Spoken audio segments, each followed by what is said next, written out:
There's been opinions differing on Zenless Zone Zero about the story in particular. Well, there's other controversies like TVs, character design, whatnot. I'm not going to get into this today. My specific focus is about the story. I've heard other opinions. People think it's great and has some better writing or some of the best writing Hoyoverse has ever done. While others saying it's like mid or not engaging to like flat out bad. And I intend to uncover why that is. Why is there so many mixed reviews? But before that, spoiler warning, I will be going into a lot of the content. I'm going to give my spoiler-free thoughts, and then I'll get into my analysis of the story so far. The story really revolves around survival. It's beautiful to see that this city that's just trying to fight back against this disaster that happened, living day by day, trying to make the most of it despite their current circumstances. I think that's what the story mainly revolves around.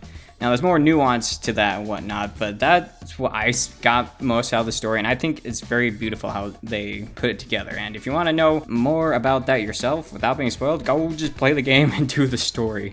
Don't listen to my ugly, annoying voice. Go discover the story for yourself, because I really do enjoy it. I also have to put a disclaimer that I tried to make these thoughts objective, but it's subject to my opinion. With that aside, let's get into the nitty gritty of to why there's these mixed opinions.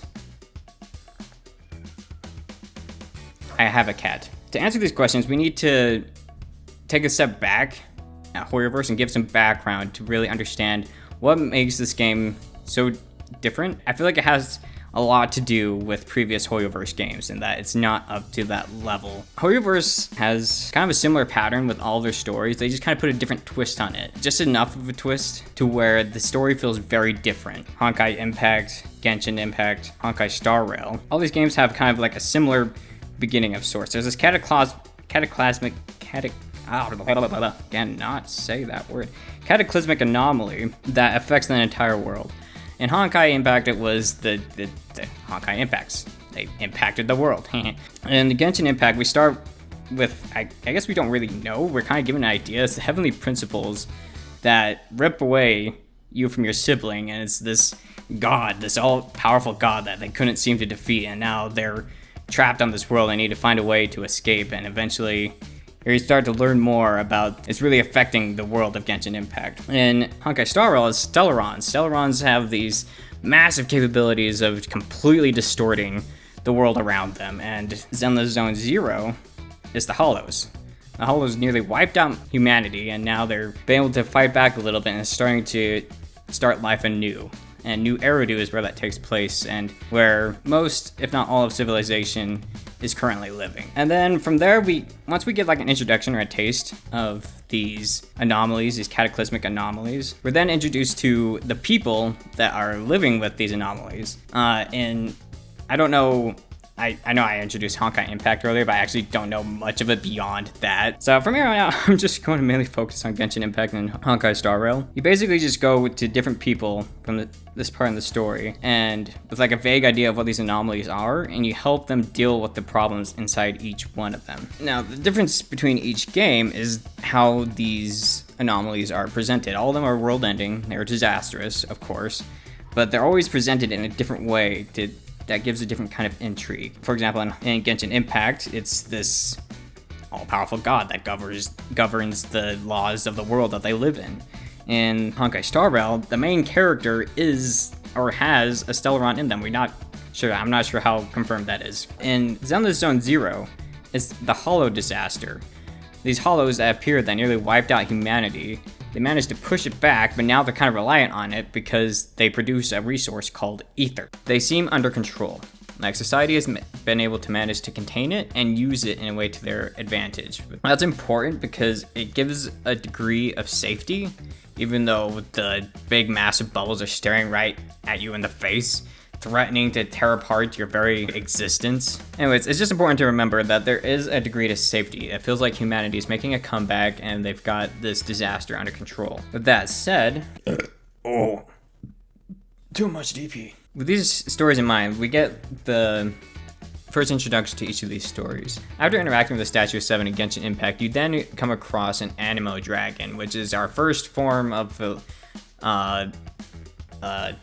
it's not really a ley line disorder because it doesn't interact with the environment. I guess you could say that if Dvalin is an embodiment of the wind itself, an anomaly for sure. That Dvalin, or this dragon, is very particular, and you find out later that it's terrorizing the town of Mondstadt. And there's this nationwide catastrophe on their hands, where this dragon is going to destroy what they have unless they do something about it, and it creates this conflict. Long story short, you work with the Animal Archon and the people of Mondstadt. You find a way to fix Dvalin from the illness that he was suffering from and stop the Abyss Order from what they were doing.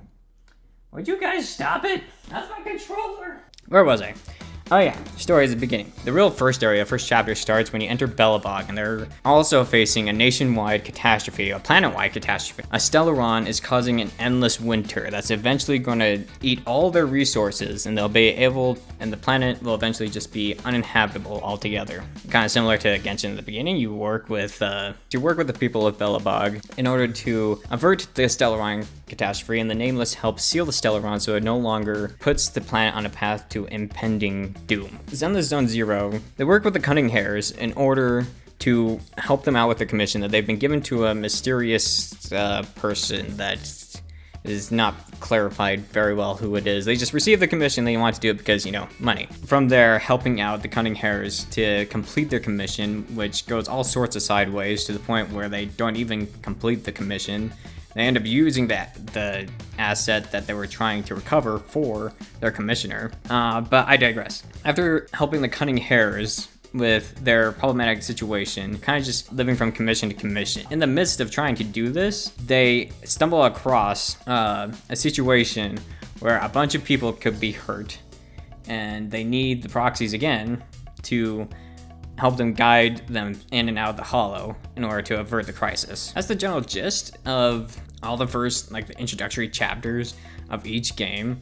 And if you look at the next chapters of each game as well, the stories are kind of similar in a sense. You come to a new nation or to a new world, in the case of Honkai Star Rail. They have a problem, one way or another, leads to a massive catastrophe that could lead to a world-ending or nation-ending crisis. This crisis is then averted through the main character in some way, and then they just go on to the next area. In Genshin Impact, it's the next nation or city. In Honkai Star Rail, it's the planet. In Zenless Zone Zero, it's on a much smaller scale. It's working with individual factions, which, again, I like the concept of that. It's on a smaller scale. I'm really trying to keep my bias out of this. It's really nagging at me. I'm trying to keep it under closed doors. I've gotta be objective about this. Okay. In Zenless Zone Zero, the chapter 2, they work with the Belobog Industries to help them out with a certain situation they're in. Conflict is with their missing machines, and they happen to stumble upon a situation or something that could possibly be disastrous for not just them. Again, it's on a much smaller scale, as opposed to in Leeway, when you have this harbinger that you're kind of working with, and you have this investigation to figure out why a dragon died, a dragon god, basically, that governs all of Leeway, that can cause a nationwide catastrophe. And eventually, a different enemy god to Zhongli appears and nearly destroys an entire city, and takes all the efforts of the Adepti and the people to prevent it. Honkai Star Rail is similar in that sense. The Xianqiu Laofu, emanator of abundance, appears and threatens the very existence of the Xianqiu. In Belobog, they were just missing AI construction machines, and there's a random boss fight. And when I say it like that, it doesn't make it sound that great. Where the story shines, though, is the interrelationship between the factions. I feel like with the smaller scale of Zenless Zone Zero, you're able to focus more on the people, on the factions. Not that Genshin and Honkai doesn't focus on the people, they definitely give time for individual people. You got Dan Heng doing his own thing, and then Su Shang with Lao Chud doing something amidst this crisis. And there's definitely culture and people in there, but it just gets a whole lot more personal in Zenless Zone Zero. You see this emotional backstory of Kaleida and her father, and that creates a conflict with Kaleida when she finds his early prototype. And this conflict is creating tension between her and her sister. And I wasn't paying too much attention to Grace and Kaleida. I mean, they called each other sisters. I don't know if that's blood or sisters in arms, but regardless, they have a sister relationship. Hang on, this is gonna bother me. I gotta look this up real quick.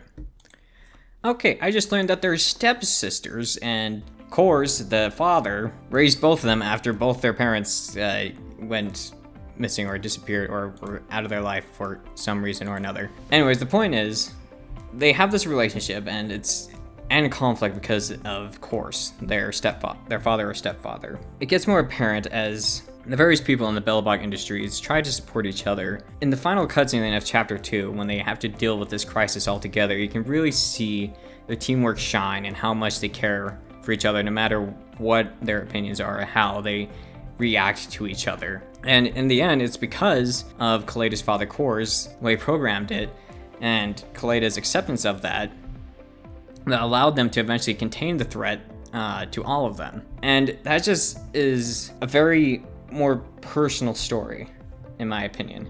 Not to say that there isn't this in Genshin Honkai, it is there, but just the nature of how Zenless Zone Zero is set up, with working with these individual factions, and how they work together to get their commissions done, just brings another depth of character, and really shines this concept that I mentioned earlier, that these are just people trying to survive. They're trying to take day by day with the awful situation that they're in and make the best of it.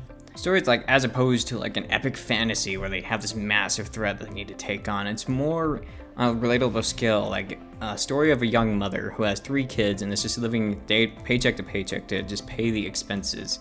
And then some unnatural phenomenon occurs in their life and they have to find a way to get past this obstacle in their life. When I very first saw Zenless Zone Zero's story, if I'm being honest, I thought it was just like, oh, kind of cliche, you know, typical storytelling. There's some emotional distress that happens and they get over that trauma to save the day, basically. But once I took a second glance and took a closer look to how the story is constructed, I began to appreciate the beauty of the simplicity of the stories. But there's just a whole another layer of realism in the stories given in Zenless Zone Zero that I really appreciate. This immersion that they've created of this culture is really something that I think is masterfully done, because it's not just in the story that this is accentuated. You can do this in the overworld, and I know I keep saying this, but it's also apparent in Genshin Impact. It's just a lot Genshin Impact and Honkai Star Rail. You can go do different side quests and how people live day by day in the culture they're in.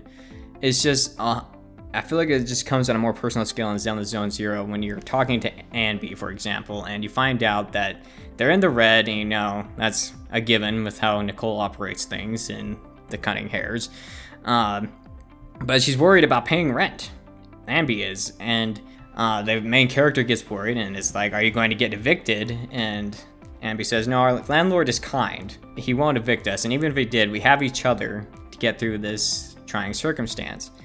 And again, just that small side story that you can't even get in the main story just accentuates everything that the main story is presenting. My opinion is that the Zenless Zone Zero story is designed to be more on a character level. It's more focused and honed in on the different people, the different factions that are working together against the large anomaly or catastrophe. It's very different from, I guess not totally different, but just the nature of how this is presented is different than how Hoyoverse has presented it in the past in Honkai Star Rail and Genshin Impact, and possibly even Honkai Impact. I don't know, I didn't play that game. And I think it's only going to get better from here. If I remember correctly, Genshin Impact, when it first came out, or when the first story came out, I remember reading a review that it was cliche and kind of boring. And according to that review, now I know that's just one site's opinion. I'm sure others would say that it was very hooking and engaging. But the point is, the start of these stories aren't always as strong as their peak stories. In Genshin Impact, it was Sumeru and Fontaine's stories that really hit its peak and really created this intrigue and amazement with how complex and thought-provoking it was. It wasn't ever the first 2 stories that I wouldn't say that the first 2 stories of Genshin Impact is near peak. I'd say Honkai Star Rails is better starting out. Genshin Impact story has definitely come a long way since then, but I feel like Zenless Zone Zero's starting point, I think, is higher than Genshin Impact and Honkai Star Rail's starting point. They're not, the story isn't as, it can't be compared to like the peak of Genshin Impact or the peak of Honkai Star Rail, but it's there. It's starting off pretty strong, and once you get into Chapter 3, it starts alluding and foreshadowing of these bigger problems that are going to come in the future. I feel like Zenless does it better, that's just an opinion, but there's more there, and it's just going to get better from here. So my opinion is that Zenless Zone Zero story writing is actually very good. Maybe not on the surface level, but it definitely has a lot of depth to it. and a lot more lore than it tends to give off sometimes. I hope that I kind of gave the answers to some of those questions earlier. These were my opinions. I hope you liked them, and like the video if you did. Okay, bye.